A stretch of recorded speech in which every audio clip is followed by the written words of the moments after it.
স্বপ্না বিশ্বাস। অর্থ। মানুষের প্রথম প্রয়োজন অন্ন, বস্ত্র, বাসস্থান। এগুলো সব মেটায় টাকা।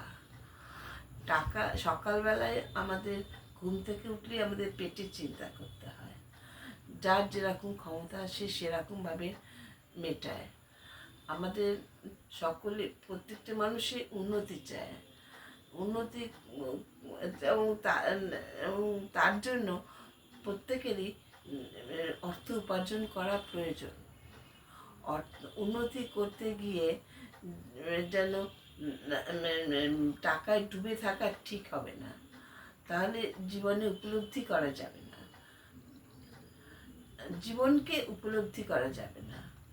অর্থ বেশি হলে, অর্থের প্রতি বেশি লোভ হলে মানুষ অসৎ পথে যায়। আর অর্থ বেশি হলে মানুষ উচ্ছৃঙ্খল হয়ে যায়।